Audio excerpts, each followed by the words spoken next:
4학년 친구들 도덕 공부 준비되었나요? 예, 오늘은 도덕 공부 이렇게 해요. 14쪽에서 17쪽까지 공부해 보도록 하겠습니다. 오늘은 주제가 근면함이에요. 그래서 공부와 근면함을 아주 잘 말해주는 이야기도 한번 읽어볼 텐데요. 그러면 지금부터 공부 시작하도록 하겠습니다. 생활 속에서 도덕 공부를 꾸준히 실천하려고 할 때에는 여러 가지 어려움이 부딪히게 됩니다.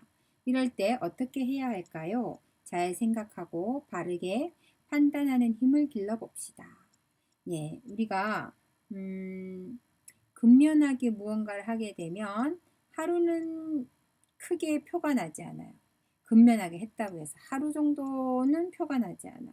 일주일도 크게 표가 나지 않는 것 같아요.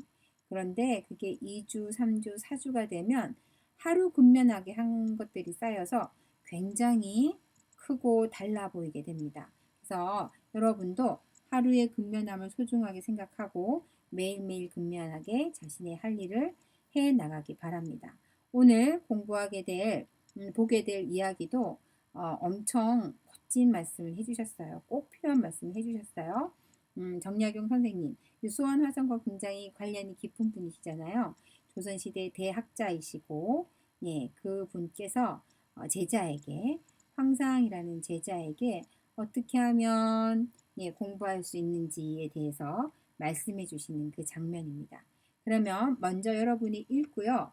그리고 난 후에 선생님과 이야기해 보도록 하겠습니다. 자, 지금부터 읽도록 하겠습니다. 선생님이 한 줄 정도 읽어줄게요. 같이. 준비, 시작. 공부와 근면함. 정약용에게는 황상이라는 제자가 있었습니다.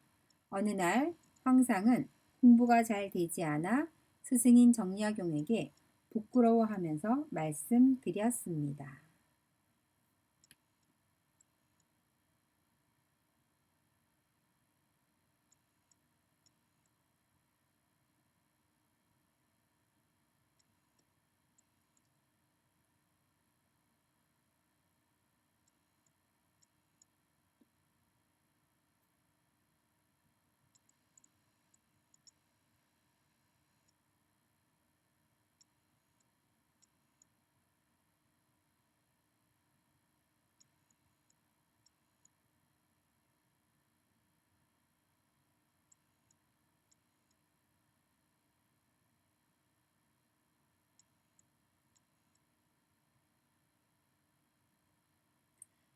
여러분, 다 읽어보았습니까?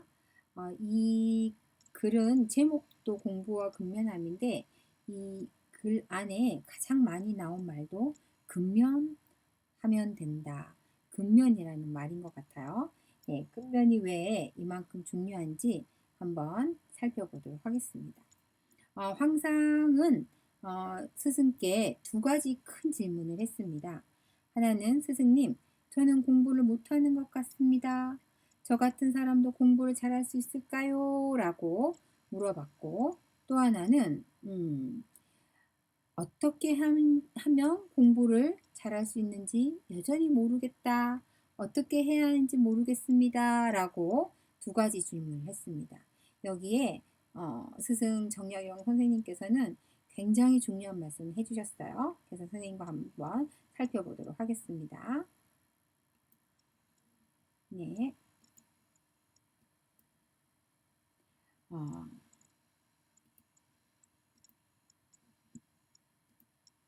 네.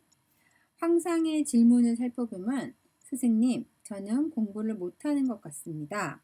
첫째는 너무 둔하고, 둘째는 찾았나요?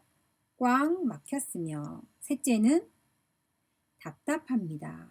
저 같은 사람도 공부를 잘할 수 있을까요? 라고 질문했어요. 굉장히 솔직한 분이세요.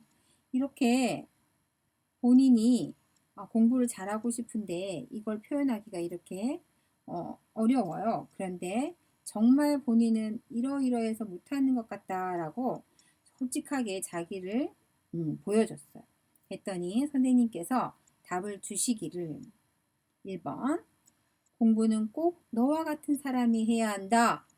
지금 뭐해서 둔하고 막히고 답답하다고 했는데 너 같은 사람이 해야 한다라고 말씀하셨어. 선생님이 이 부분은 조금 강조하고 싶어졌어요. 그래서 좀 빨갛게, 파란색으로 할까요? 빨간색이 있으니까 파랗게 해서 진하게 표현해 보도록 하겠습니다.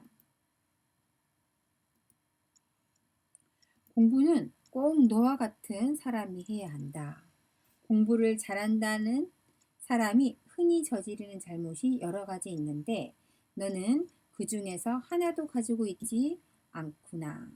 그러므로 너와 같은 사람이야말로 공부를 제대로 할 수 있다라고 하셨는데, 그런데 여러분 한번 보세요. 공부를 잘한다는 사람이 흔히 저지르는 잘못이라고 했어요. 그 여러 가지 있다고 했는데 잘하는 사람이 흔히 저지를 수 있는 잘못 어떤 게 있을까? 잘한다고 너무 쉽게 으쓱해지는 거예요. 너무 쉽게 으쓱해지면 다음 거를 해야 할 때 방심하게 되거나 아니면은 나 이제 충분히 했는데 안 해도 돼 라고 생각한다거나 그렇게 해서 공부를 약간 가볍게 생각하는 마음이 생길 수 있어요. 이런 경우가 바로 끝까지 공부하기 힘든 마음 중에 하나입니다. 그래서 공부를 잘한다는 사람이 흔히 저지르는 잘못 여러 가지. 이거는 뭐냐? 방심하거나 게을러지거나 아니면 나 다 했어 라고 미리 생각해 버리거나 이런 것들이 여기에 속할 수 있어요. 너는 그 중에서 하나도 가지고 있지 않구나. 즉 자기가 부족하다라고 항상 생각하니까 나 잘났어요. 나 다 했어요. 저 이제 다 금방 할 수 있어요. 이렇게 거만해지지 않았다는 그런 말씀이세요. 그러므로 너와 같은 사람이야말로 공부를 제대로 할 수 있다라고 하셨습니다. 정말 큰 힘을 주는 말씀이었어요. 그래서 항상 제자가 또 이렇게 말씀했어요. 스승님, 힘을 북돋아 주셔서 감사합니다.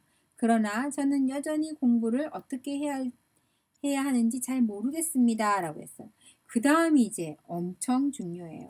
정약용 선생님께서는 어떻게 하면 공부를 잘할 수 있겠느냐. 근면하면 된다. 근면이 뭐야? 응? 꾸준히. 마음가짐을 굳건히 하고 끊임없이 노력하다. 마지막에 나오는데요. 마음가짐을 굳건히 한다는 게 나 못해 흔들리지 않는 거야. 그래. 오늘 나는 오늘 배울 걸 충분히 익히자. 내가 할 수 있는 공부를 오늘 충분히 하자. 라는 게 굳건한 마음이야.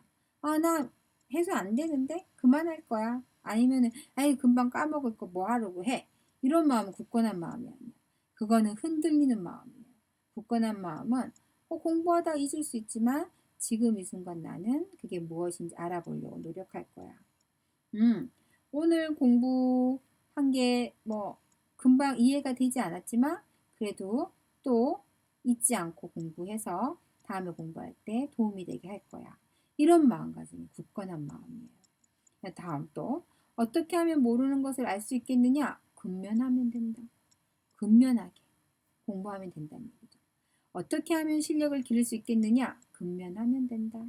그렇다면 어떻게 해야 근면할 수 있겠느냐? 이게 이제 중요해. 어떻게 해야 하는지 모르겠다고 하니까 그러면 어떻게 하면 근면할 수 있겠느냐라고 하시면서 마음가짐을 굳건히 하고 끊임없이 노력하면 된다. 즉, 이거 좀 하다 보니까 별로 표가 안 나네. 재미없네. 그만해야겠다. 이 마음은 굳건한 마음이 아니죠. 굳건한 마음은 어떤 마음이야? 오늘 내가 조금 했지만 부족한 것 같지만 그래도 최선을 다했어요. 그리고 최선을 다하려고 진짜 노력을 했고 그러면 오늘 잘 이해되지 않았던 것도 내일은 이해되는 경우가 굉장히 많아요. 그래서 오늘로 끝이는 게 아니라 다음, 그 다음도 끊임없이 노력하는 것. 이게 바로 근면이에요. 그래서 선생님이 여러분에게 정말 정약용 선생님의 말씀을 빌어서 함께 이야기하고 싶은 거 정말 마음가짐을 굳건히 하고 끊임없이 노력하기입니다. 네, 그러면 선생님 이제 글은 전체적으로 선생님이 정리를 했어요.